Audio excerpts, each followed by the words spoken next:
Okay, I'm back and I'm going to tell you what I ate last week. But first, TikTok roundup of what happened on Food Talk this past week. And I think I have maybe some things that are beyond TikTok, but we will get into it. Okay, here's the first thing. I have a clarifying statement from last week's episode where I talked about the lemon bluebell ice cream flavor, which is very rare, very hard to find. If you go on the giant spreadsheet of all bluebell flavors past and present that is available on Reddit, created by a user, it shows the lemon flavor as being unavailable, marked out in red.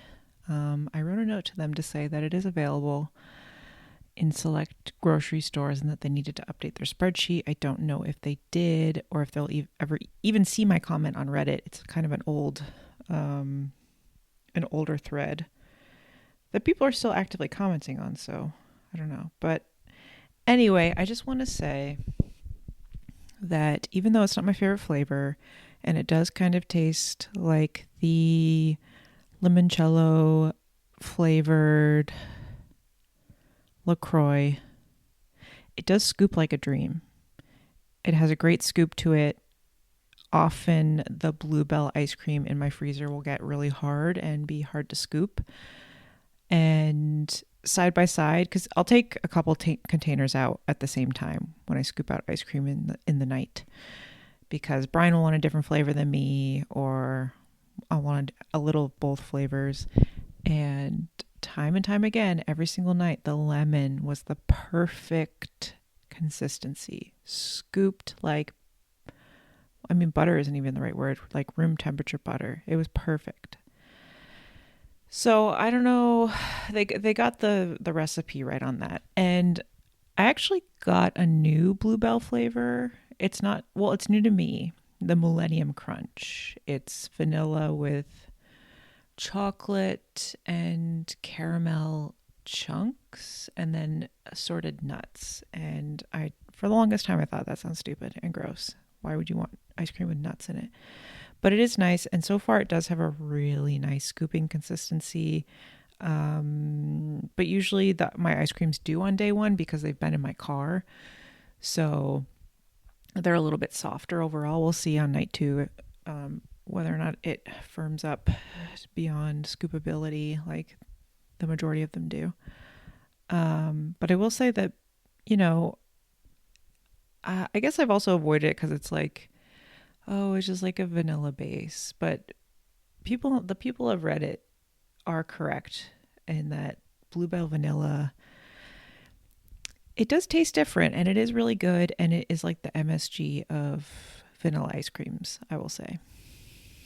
So, okay, moving on to TikTok updates. I did want to say there are a couple TikTok accounts that I follow of people who, I brought up someone who eats in their car already, Sarah. Oh, now I'm going to forget her TikTok handle name, but she's in the Virginia area. She goes to the Outer Banks a lot, Sarah. And she eats food in her car. There's another girl who I follow who eats food in her car. And I'm assuming this is her name. Her TikTok name is Sona Ing, Sonaing. And she eats food in her car from fast food and fast casual establishments. She'll order every appetizer from PF Chang's and try them in her car. Or she will get 4 similar hamburger meals from 4 different fast food establishments and compare them side by side, which is kind of neat. I mean, it is neat to see the items side by side. She does a price comparison. She'll tell you which one's the best in her opinion. I think that's helpful. She does bite her food really aggressively. It looks like she could bite your finger off. That is my one critique. It's kind of scary to me, but I mean, I don't even want to know what I would look like eating food on camera. So I think anybody who does that is really brave. And I do like watching her eat the food, kind of. Anyway, the other person I want to mention on my TikTok feed is, I think his name is Anidas. He lives in Denver. He reviews products. He does Sprouts hauls. He buys a lot of candy and makes candy mixes. He buys those shooters or those nips. I think they're called shooters in most of the country, but in New England growing up, I knew them as nips. The little hotel bottles of alcohol. He will like shake up a bag of them and pick them some at random and make a mixed cocktail out of them. I enjoy watching his videos. There's something comforting about him. Anyway, though, I just wanted to let you know what kind of videos are coming up on my TikTok feed. And those people consistently come up on my feed. I think, okay, I'm remembering now. The other girl I watch in her car, Sarah Shoots, with a lot of O's in it. She does review. I like her style because she goes to a lot of hole-in-the-wall places, a lot of off-the-beaten-path places. She doesn't do a ton of fast food, so it is a good way to see what, like, a random place that you would see on Google Maps, like, what the food is actually like. It's helpful because I'll look up a lot of the places that she eats at, and I'm like, wow, I never would have stopped here, but the food that she got looks really good. So, and I pass through her area on road trips often, so it is really convenient to see what she is eating. So speaking of the DMV Virginia area, the last time I drove to Connecticut for Christmas, on the way back, I have a lot of spots marked on my map because of Sarah Shoots and just exploring Google Maps on general and marking down restaurants, one of my favorite hobbies. I marked some sort of Middle Eastern food truck that I think is like in a part, it's in some sort of parking lot near the airport. Yeah, it's in the airport parking lot. So tried to go there and the truck was not there. So ended up finding a random Afghani restaurant, and this was my first time having that type of food, and it was amazing. So I got bolani, ashak, and a chicken and lamb platter at Maiwand Kebab in Baltimore, Maryland. There are a lot of places in this area, Middle Eastern type places, and I was really having a hard time picking one to go to, but this place was good. I didn't really know what I was ordering. There weren't pictures of the food, so I just ordered at random. I will say that overall it was a little heavy and greasy. I wish I had gotten something a little bit lighter to mix in with everything. I'm trying to remember. I think maybe I took a picture of the food. So bolani is like a stuffed flatbread. I think mine was fried and it was super greasy. I don't remember what it was filled with. I think meat and maybe some potatoes. Super greasy and heavy, but it was good. Maybe it needed to have a little bit of salt. The chicken and lamb platter was good. It came with a lot of sauce, which is also great. The ashak, of course I'm probably not pronouncing it correctly, were dumplings. And those were also pretty heavy. But overall, I mean, highly recommended. I wish there was more Afghani food around me. Okay. So, going back to continue on with some non-TikTok thoughts, and a correction from last week or 2 weeks ago. I don't remember at this point. Not a correction, but I wanted to add that when I was making brown sauce for the Chinese food that I make in my house, like, Chinese food is a strong word because, it's just like gravy and vegetables, a stir fry.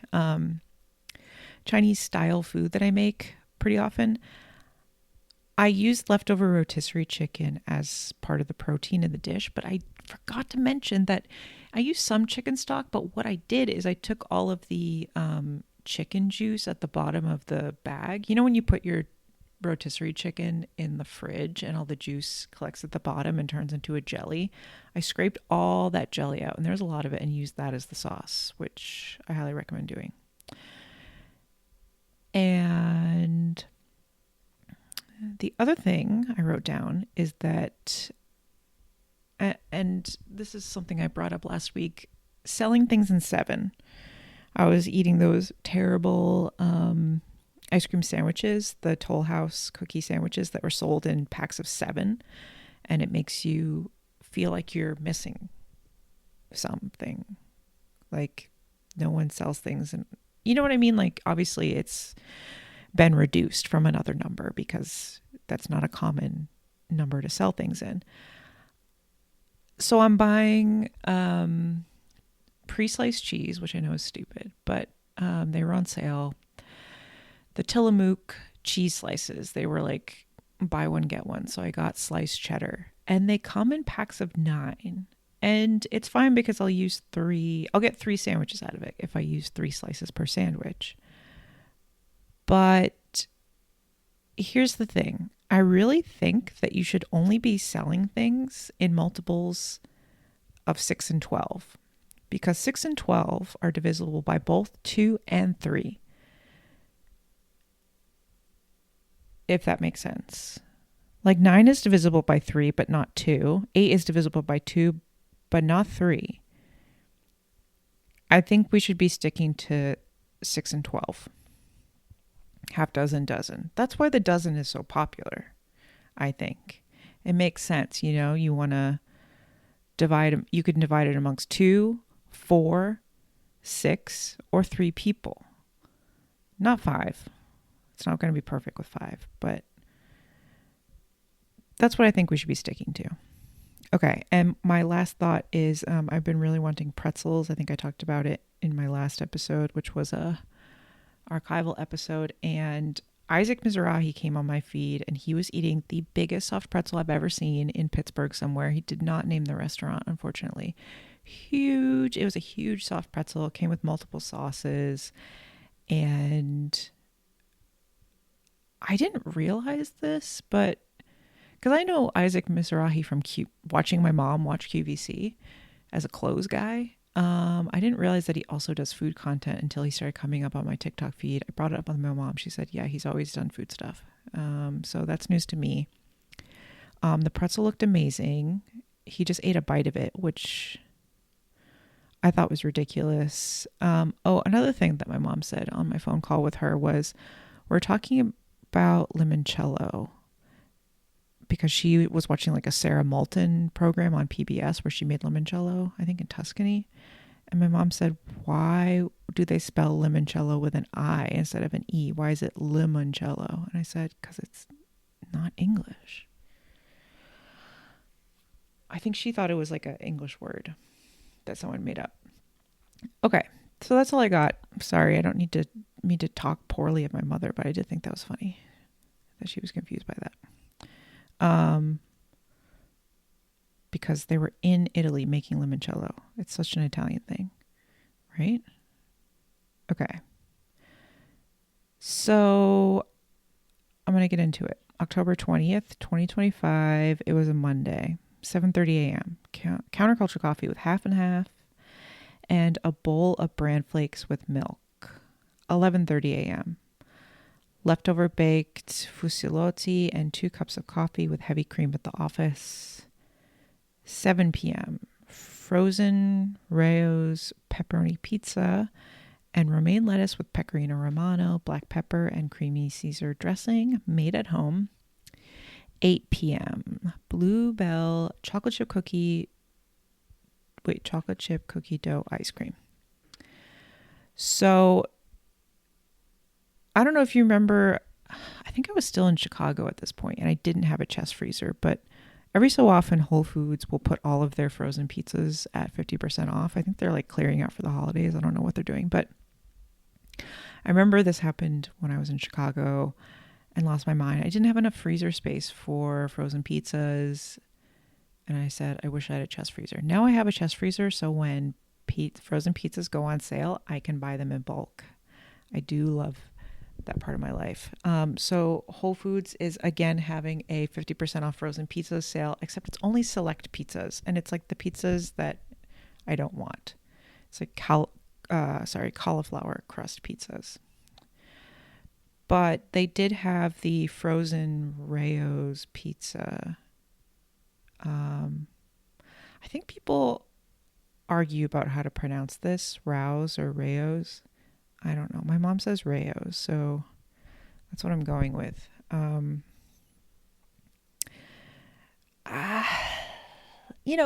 It goes for like $12, $13 at Whole Foods, at least my Whole Foods.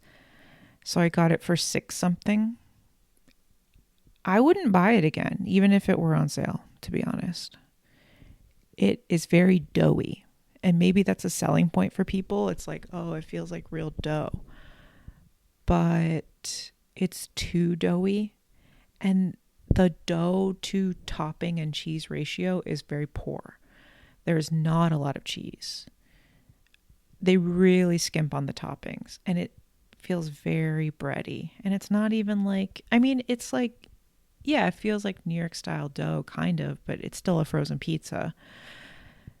So I think if I'm going to be paying $6 for a frozen pizza, I'd rather have like the buttery Greek style cracker crust, like Chicago Tavern style crusts. Like, let's just do that, because I think I think it works better as a frozen product. And it's a better ratio with if you're going to skimp on the cheese for a frozen pizza, whatever, like that, it's a better complement. It's a better ratio than if you're going to have this big doughy thing and then not have a complementary amount of toppings on it. So that's my review of the Rayo's frozen pizza. I will not be buying it again. No. It's like one of the first times that we had significant frozen pizza leftovers. Like, we were not eating the entire frozen pizza for dinner, and it's not that big. But yeah, super disappointing. That's mean. It's a good pizza. It's just like, it's not what I want out of a frozen pizza at all. Okay. October 21st, 2025. It was a Tuesday. 7 a.m. Counterculture coffee with half and half made at home. 8:30 a.m. Leftover baked fusillotti. 12:30 p.m. A slice of La Farm sourdough. 2:30 p.m. A slice of La Farm sourdough with butter and salt. 6 p.m. French onion soup with butter, toasted La Farm sourdough, Swiss cheese, and chives made at home. 7 p.m. A small bowl of Bluebell chocolate chip cookie dough ice cream. Okay. So I'm back to eating baked fusillotti. I was buying a different brand for a while that was called Fusiloni instead of the fusillotti. Are those different pastas from each other? Anyway. Fusillotti. Fusiloni means big, like the oni means big. Fusillotti versus Fusiloni. Oh. The main difference is fusilli is the standard, fusiloni is larger, but what is fusillotti?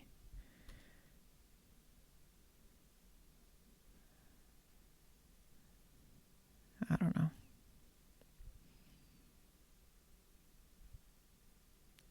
Fusilone.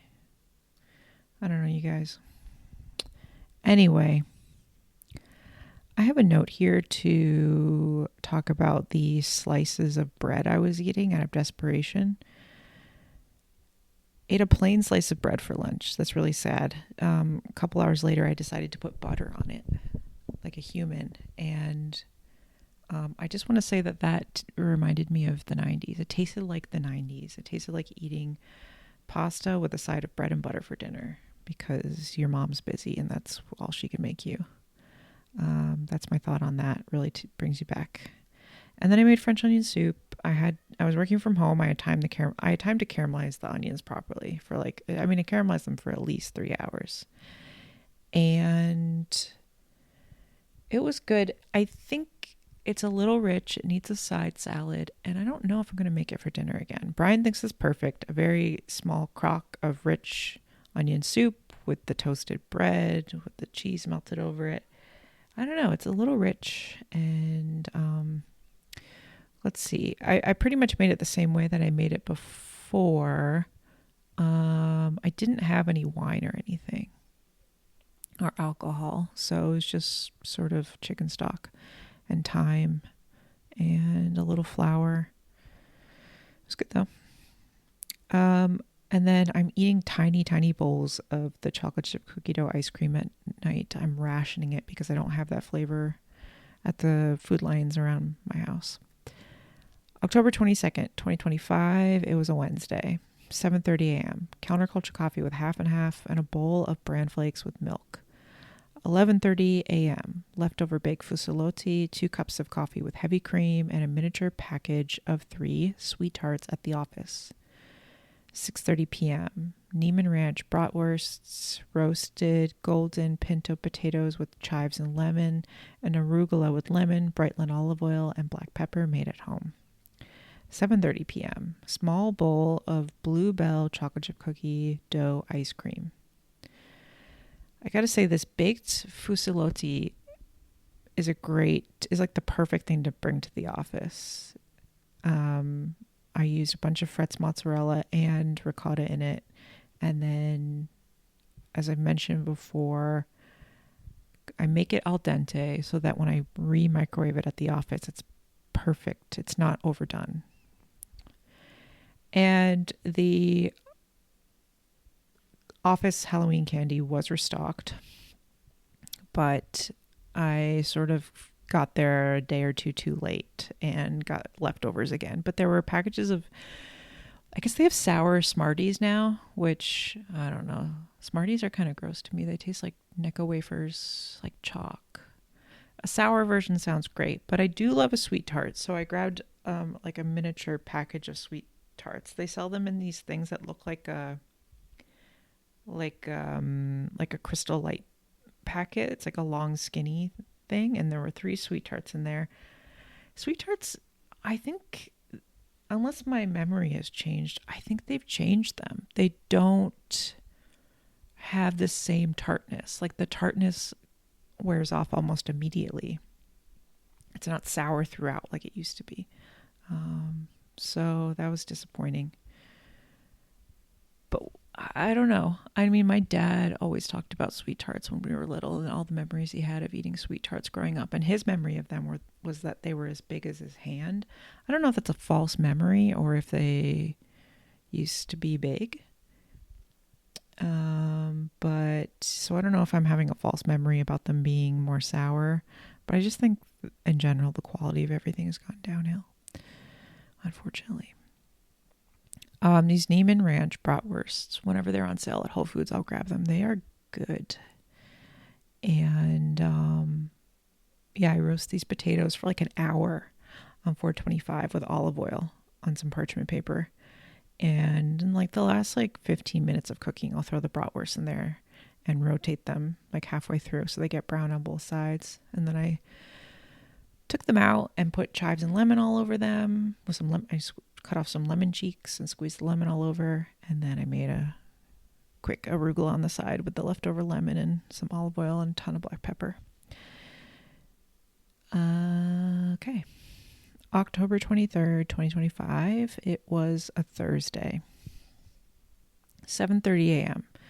Counterculture coffee with half and half made at home. 9:30 a.m. A cappuccino at Joe Van Gogh in Durham, North Carolina. 12 p.m. A cold brew with half and half from Joe Van Gogh. 1 p.m. Chicken and broccoli in satay sauce, white rice, and an egg roll from Bond's Cuisine in Durham, North Carolina. 6 p.m. Rayo's frozen cheese pizza and arugula with pecorino romano, Brightland olive oil, red wine vinegar, and black pepper made at home. 7:30 p.m. A small bowl of Bluebell chocolate chip cookie dough ice cream. Yeah, I'm really rationing that chocolate chip cookie dough ice cream. Get many days of it as I can. So this was a bit of a different day. I decided to go work at a coffee shop for a few hours. There's just like a really long list of things I needed to do for a lot of different projects, and I do get distracted at home. So I did decide to go work at a coffee shop. Also, I just felt antsy and kind of just wanted to get out of the house. And it's weird. I almost appreciate going to the office and getting out of the house. I maybe it's because I like my car and I feel safe in it, and I'm like, yeah, I'll drive somewhere. But at the same time, once I'm in the office, sitting in a dark room, I also can't concentrate. I think being in a coffee shop and working there, I feel like there are more eyes on me, and I feel like I can't just sit here and do nothing and be on my phone. Like, there are eyes, there are people around, like I need to be working. And there's like an energy of the coffee shop. There's no energy in my office, and there aren't any eyes on me because I'm in a dark closet, and there are hardly any people in the office. And yeah, it actually is not a great place for me to get work done.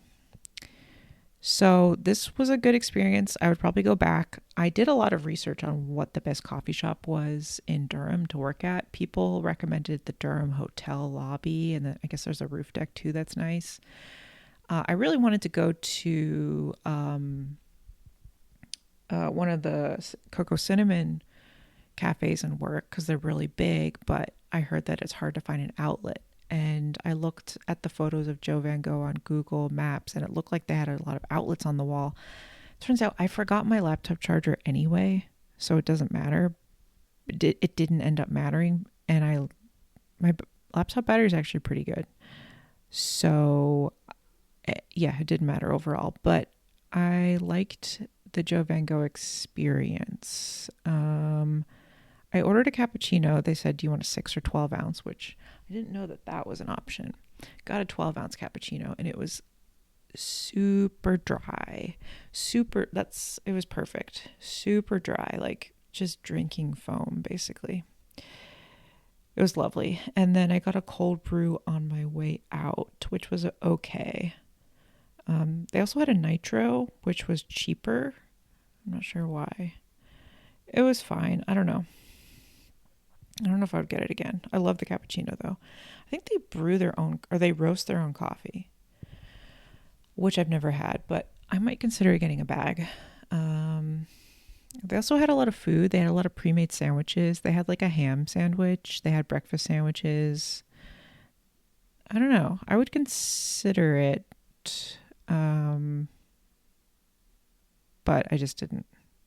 I ended up having to go to the bank around the corner, and I happened to be across the street from Bond's Cuisine, and Bond's has been in Durham for years and years. It's owned by two sisters. They make everything. They go grocery shopping together and buy all the ingredients, and I like it, but here's the thing. I messed up. I went on a Thursday. The only days that you want to go to Bonds are Wednesday and Saturday, because on those days they have their Vietnamese special menu. And that's really the only menu that you want to order from.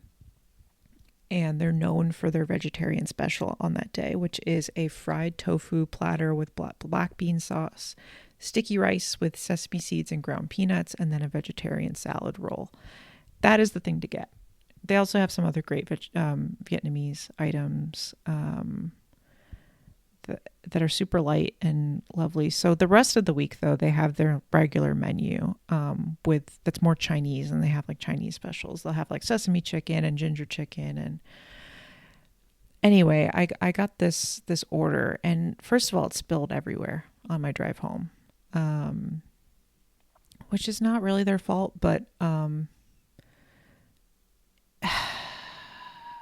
the main problem that I had with it, the sauce was fine. I mean, I appreciate that it wasn't overly sweet, like a strip mall Chinese place. You can tell it's like homemade. The chicken was good quality. compared to most Chinese places, the vegetables were good quality, but they grill their onions and then they put grilled onions in it. And the grilled onions have so much grill flavor, like dirty grill top flavor, that it completely overpowers everything, and it just tastes like you're licking a dirty grill top. It all tasted burnt, and it was really unappetizing. And their white rice is, I feel like they use like a non-Asian rice. Like they use a local rice, which is maybe, like great, use local ingredients, but it's not the correct rice for the Chinese food, in my opinion. Like it's not sticky enough. It's more like a Carolina, like Southern rice, and it just doesn't taste right. And then the egg roll I love the shape of it. It was like a huge fat bar of soap shape. I keep describing things as shaped as a bar of soap, which is probably one of my favorite shapes, to be honest, but it was flavorless and just like filled with random vegetables, no meat, which is fine, but I don't know, I was super disappointed, and like it was $14. This is my second time learning this lesson, so just go for the Vietnamese specials. That's really the only time you want to go. The Vietnamese specials are good. I wonder if I can find the full menu. Bond's Cuisine. It's very popular with students, and I love how like old school it is. It's not very pretentious, and that's why I like it. And when we had like vegan and vegetarian friends in town, like it was a great place to bring them. Okay, so here's their Saturday special menu. Okay, so there's some text over it, so I can't read all of it, but pork, shrimp, celery, ground peanut, and rice noodle soup. That sounds great. Pho ga rau kai, Vietnamese style rice noodle soup with chicken and vegetables. Salad roll, shrimp, pork, and salad wrapped in rice paper. They have a roast pork steam bun. They have banh chung, mung beans and pork stuffed in sticky rice wrapped in banana leaves. Choy moi mei, sticky rice served with sesame seeds, peanut, and green onion. Chicken curry turnovers. The vegetarian plate, which is what I referenced. Fried tofu, black bean sauce, sticky rice with sesame seed and ground peanut, and a vegetarian salad roll. Pho che, rice noodle soup with tofu and vegetables. Banh mi che, which is their banh mi with tofu, eggplant, mushrooms, cucumber, onion, cilantro, and pickled carrot on French baguette. And it is spicy, it says. So yeah, that's I'm just looking at pictures of it. They have hot and sour soup. But okay, sorry, the first menu item here's a different. They have bun ga, Hue style spicy lemongrass chicken noodle soup. Hue tiu, pork, shrimp, celery, ground peanut, and rice noodle soup. Their banh mi looks pretty good. Yeah. Anyway, if you're a student in the area, I would recommend it. I don't know, like if you're visiting, if I would necessarily tell you to go there unless you're vegetarian. Okay. And yeah, I had the second Rayo's frozen pizza that I got for dinner, and what a bummer. October 24th, 2025, it was a Friday. 7:30 a.m., leftover coffee with half and half. 9 a.m., leftover frozen pizza. 2 p.m., grilled cheddar and sriracha on butter-toasted La Farm sourdough made at home. 6 p.m., spicy big tray chicken with rice noodles made at home. 7:30 p.m., a Blue Bell Sundae cup. Yeah, so there was so much Rayo's frozen pizza left over because it was so disappointing that Brian and I both ate it for breakfast. It was a little bit more satisfying cold. I don't know. But anyway, I do want to point out that I was cutting up garlic, doing my me's, cutting up garlic for the spicy big tray chicken, which takes all day to prep, and used while I was making a grilled cheese. So I ended up cutting the grilled cheese on the garlic residue on the cutting board. And I was eating this grilled cheese and suddenly got a hit of garlic. And I thought, this is amazing. It was so delicious. At the time, I could not figure out why I was tasting garlic, but obviously I realized it pretty soon after. It was amazing. So the whole like rubbing a raw piece of garlic on garlic bread, or on bruschetta, bruschetta. I think that's the way to do it. I think I might just keep a raw garlic clove in my fridge to rub on my grilled cheese moving forward. I keep thinking that, and then I just made a grilled cheese today and didn't do that, but it does make a difference. It does kind of tip it over the edge into, this is amazing. And I did make more spicy big tray chicken with the last huge pack of Bell & Evans chicken thighs that I got for 50% off at Whole Foods. So can't wait for the next sale of that, because I will definitely stock up and have those in my freezer so I can just make spicy big tray chicken every week. And the recipe the recipe tells you to cleaver or cut the bone-in chicken pieces into 1 to 2 inch pieces. Don't do it.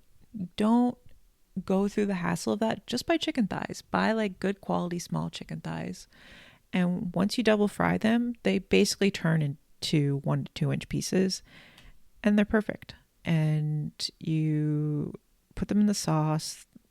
The meat takes on that red color, and it just sort of falls off the bone. October 25th, 2025. It was a Saturday. 8 a.m. Counterculture coffee with half and half made at home.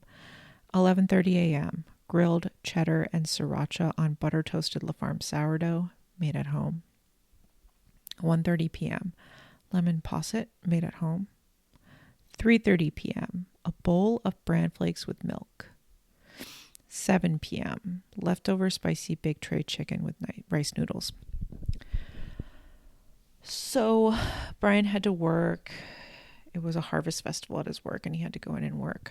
And so I stayed home and did work myself and made lemon posset, which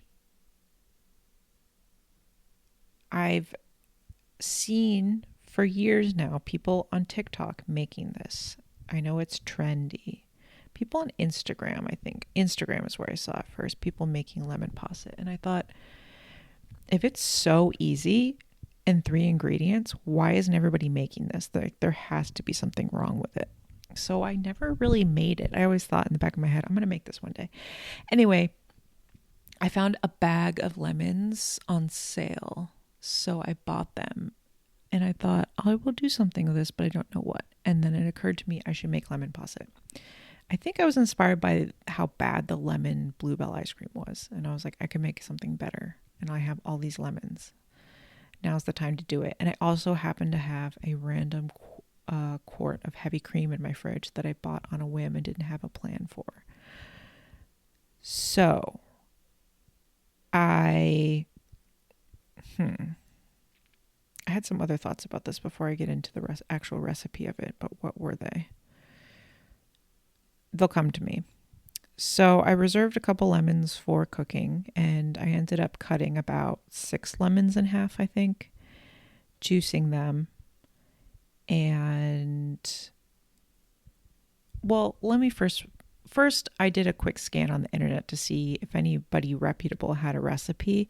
I didn't immediately find anybody reputable, but when you're looking at recipes, it's always random blogs that come up first. I don't know what is happening, but like search for any recipe and like nobody reputable will come up. It's always some person's blog you've never heard of. It's never like Bon Appetit or like Epicurious or even like Food Network or like whatever. It's nobody that you would trust to have good recipes. It's always some person named Natalie who has a cooking blog. And that's actually where I just wanted to look at some sort of recipe as a reference point, a ratio. And incredibly, I did use Google and not TikTok to do this, and I don't know why. Oftentimes on TikTok, people will not actually give you a proper recipe. That is also a problem.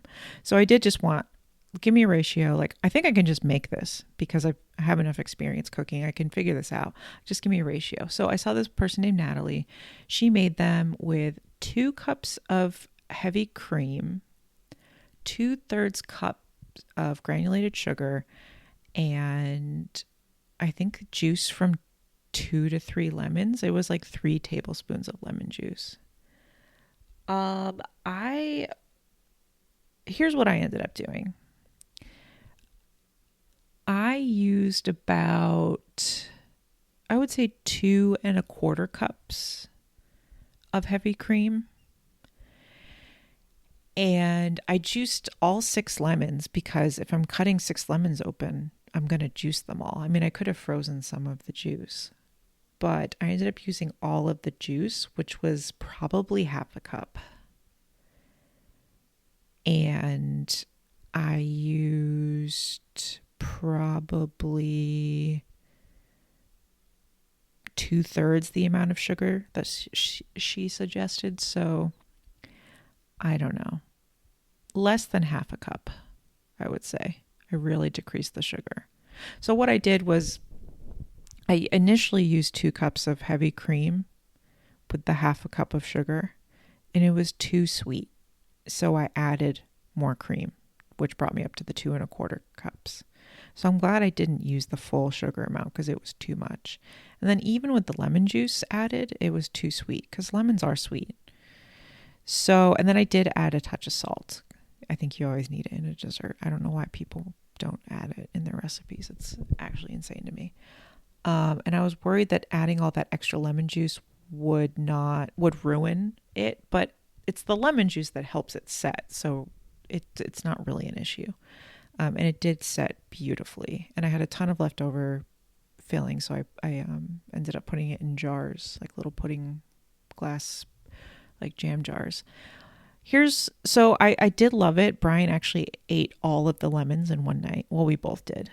We have a lot left over though. I mean, the lemons are like not very filled. They were very small, shallow lemons. Here's what I think I would do next time. Definitely reduce the sugar. You don't need to add 2/3 cup of sugar to 2 cups of heavy cream. It's crazy. It's way too much in my opinion. What I think I would do is instead of adding just granulated sugar, I would either flavor the sugar or use a jam. And I think next time I will use a raspberry jam. I have that Bon Maman that I opened and I need to do something with it. So I think I would run it through a sieve and get the seeds out and then use about 1/3 to half a cup of that and flavor the cream and make like a raspberry cream and do like a raspberry lemon posset. And I do understand now why people don't pronounce it the French way because it does sound obscene. But yeah, that's my plan for Thanksgiving. I think I'm going to make like a lemon raspberry version. Yeah, so would make again. Brian said it was better than any ice cream you could ever buy. It tastes like the cream that you find on top of yogurt in good yogurt to me. That's what it tastes like. That's what the texture and the consistency was like. And I mean, it had like a mild lemon flavor. I added a little bit of lemon zest because I was like, why I have all, like, you're not going to see the bottom of the lemon cup anyway. So I took lemon zest from all the bottoms of the lemon cups and it ended up, I did strain the liquid before filling the cup. So the zest ended up getting strained out, but why not add as much lemon flavor as you can? So it was good. Okay. October 26, 2025. It was a Sunday, 9:30 a.m. Counterculture coffee with half and half, 2 sunny eggs, arugula, maple breakfast sausage links, and toasted La Farm sourdough with butter made at home. 2 p.m. Spicy big tray chicken with rice noodles. 4 p.m. Lemon posset and a bluebell sundae cup. 7 p.m. Fusillotti and a tomato cream sauce with sweet Italian sausage and pecorino romano made at home. Okay, I just realized I skipped over all of the actual cooking of the lemon posset. I mean, it's really easy and you can just look it up, but you combine the cream and the sugar, bring it up to a boil, slow, medium boil for 5 minutes or so until it seems like it's beginning to reduce a little bit. And then off the heat, you add the lemon juice, you strain it. I mean, you don't really need to strain it if you've already strained the lemon juice, which I did. But, and then you let it sit a little bit before pouring it into the lemon cups or whatever cups you want to pour them in. And it was nice. It's like a lemon pudding. I think it might, I don't know if it would be stable enough, but I wondered once it's set in the fridge, if you wanted to whip it and put it in between cake layers, that might also be really nice. Yeah. Okay. So Sunday, didn't do much, stuck around the house, made a tomato cream sauce. I had some sweet Italian sausage, and I used, what did I use? I used a can of crushed tomatoes, which I usually don't buy because it feels like cheap or something. I don't know. There's a thing where you only buy the whole tomatoes. I don't know. It kind of makes it feel like Tex-Mex food with the tomato chunks, like a rotel, if that makes sense. But I use sweet tomato sausage, sweet Italian sausage, olive oil, onion, garlic, oregano from the garden, some basil from the garden. My basil plants are holding on, but I'm sure they're going to die soon. I've just sort of let them go to flower at this point. And then I added 7 chiltepin peppers. So the sauce is a little bit hot. And what else? Yeah, the can, one of the big cans of crushed tomatoes. And then I had a little package of passata rustic passata from, what's that Italian brand? Circio, I forget how it's spelled. But they have basil flavored passata, but this one was a jalapeno flavored passata. And I was like, well, that's weird, but I do want a spicy cream sauce, so I use that. I mean, it on the package it shows you it instructs you to use it for Cajun food or whatever. So I used that. It didn't really taste like jalapeno. It was a little spicy. And with the cream, that was great. So I just added some heavy cream and some pecorino romano at the end. And wait a minute, I'm lying. I did not make fusillotti. I made orecchiette. Wow.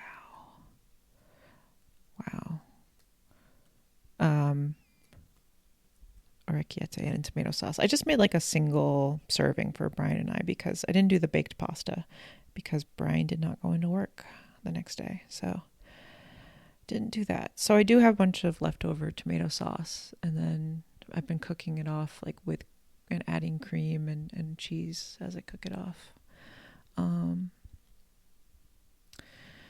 But yeah, so that is what I ate. No huge surprises, I don't think. I mean, the huge surprise is probably that I didn't eat fast food. I did go out to eat, though, once for lunch to Bon's Cuisine and then a coffee place. So yeah, more more next time. And thanks for listening. Bye.